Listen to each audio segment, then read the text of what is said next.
انسان کے جو 5 سینسرز ہیں، 5 حواس، ان میں صرف ایک کان ہے جو آف نہیں ہوتا، باقی چاروں آف ہو جاتے ہیں۔ اب میری آنکھ آف ہو گئی، ٹھیک، میں سویا تو میرے چھونے کی طاقت بھی آف ہو گئی، اور میرے بولنے کی طاقت بھی آف ہو گئی، میرے چکھنے کی طاقت بھی آف ہو گئی، اور میرے دیکھنے کی طاقت بھی آف ہو گئی۔ لیکن ایک معمولی سی آواز پر میں اٹھ کے بیٹھ جاتا ہوں، یہ شور کیسا ہے؟ کان بند نہیں ہوتے، کان کا فنکشن چلتا رہتا ہے۔ اور آج کی ریسرچ کیا ہے کہ بچے کے ماں کے پیٹ میں کان کام کرتے ہیں، باقی 4 حواس کام نہیں کرتے، کانوں سے سنتا ہے، باقی کام نہیں کرتے۔ اور موت پر جا کر بھی یہ ختم نہیں ہوتے۔ میرے نبی نے فرمایا کہ جب میت کو تم دفن کر کے واپس جاتے ہو تو تمہارے واپس جانے کے قدموں کی آہٹ وہ سن رہا ہوتا ہے۔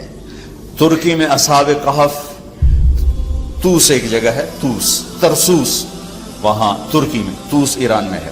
پچھلے سال ہماری جماعت گئی تو ہمارا وہاں سے گزر ہوتا، میں نے کہا اصحاب کہف لے چلو، وہاں گئے تو وہاں ہم اندر اترے، دیکھا تو مجھے یہ قرآن کیا فَضَرَبْنَا عَلَىٰ آذَانِهِمْ فِي الْكَهْفِ سِنِينَ عَدَدًا۔ اللہ تعالیٰ نے 300 سال ان کو غار میں سلایا۔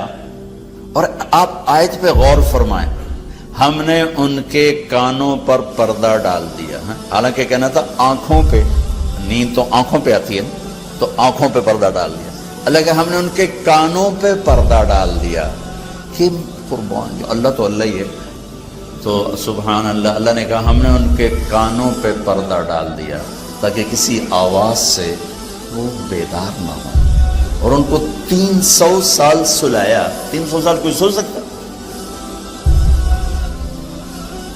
اٹھ کے بیٹھ جاتا ہے آدمی، اور 300 سال سوئے رہے، نہ بھوک نہ پیاس، نہ کوئی جانور، نہ کوئی سامنا بچھو۔ 300 سال کے بعد اٹھتے ہی بھوک لگی، چلیے چلو بھائی، فَبَعْثُوا أَحَدَكُمْ بِوَرْقِكُمْ هَٰذِهِ، جاؤ بھائی یہ پیسے دے کر کسی کو روٹی لاؤ۔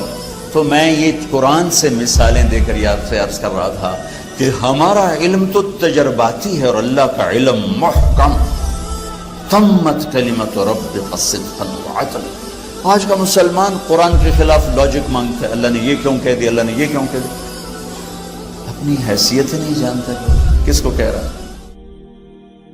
آخر میں آپ لوگوں سے گزارش ہے کہ اگر آپ کو ہماری یہ کوشش پسند آئی ہو تو اسے زیادہ سے زیادہ صدقہ جاریہ کے طور پر شیئر کریں۔ اللہ آپ سب کو اپنی حفظ و امان میں رکھے، آمین۔